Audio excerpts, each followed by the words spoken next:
Well, yesterday's report from the IG also reveals that President Obama was one of 13 people who had direct contact with Hillary Clinton on her private email address. Previously, you remember, back in 2015, the then president claimed he only learned of the private address when it became known to the public, and that apparently was a lie. Maybe you're surprised, maybe you're not.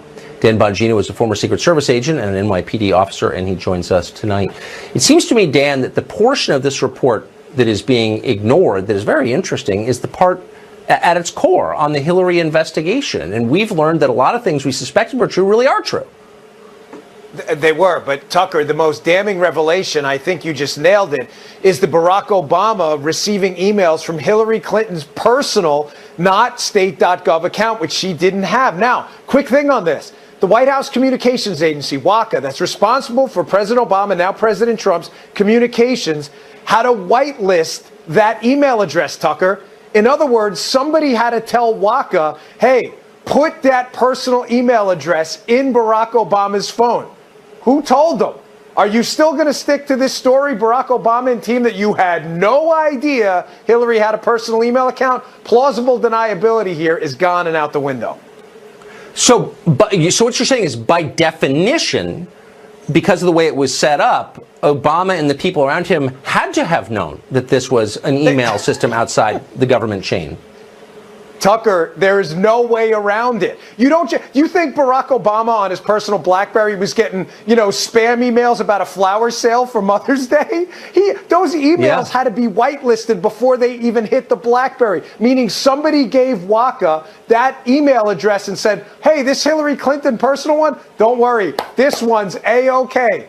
Who's the person who did that? Amazing. You think Obama didn't know? I mean, the Pravda media will cover for him, I'm sure, but it's ridiculous. The story's absurd. Obama couldn't have been telling the truth. No, clearly lying. That's why he didn't respond to any of my emails when he was president. Dan Bongino, great to see you. See you, buddy. The past 2 years have been devastating for public trust in the FBI, unfortunately, and a lot of great people work there, of course. What can the Bureau do to recover its standing with the public?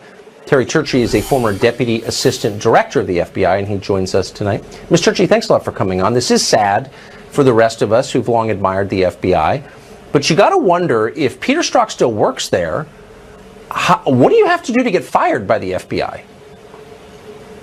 Well, I think that's what everybody's wondering tonight, and certainly retired FBI agents and probably Tucker, current FBI employees. Not only is he still working, he's in HR. Think of the decisions he's making and think of the access he has to all kinds of information.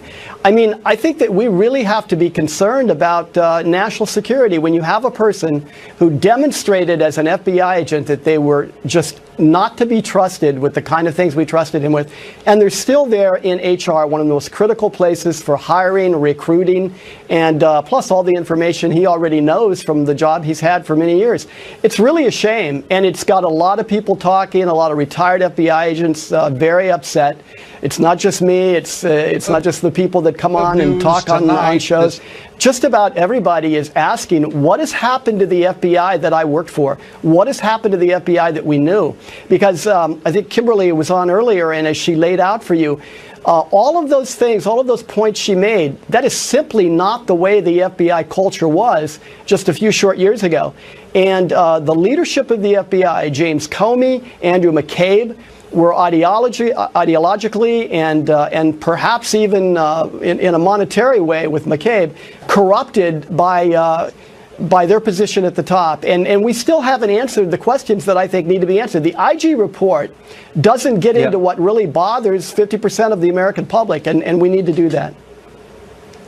It takes a long time to build a place as impressive as the FBI, but only a single Obama administration to destroy it. It's really sad to watch. Terry Churchy, thank you for that. I appreciate it.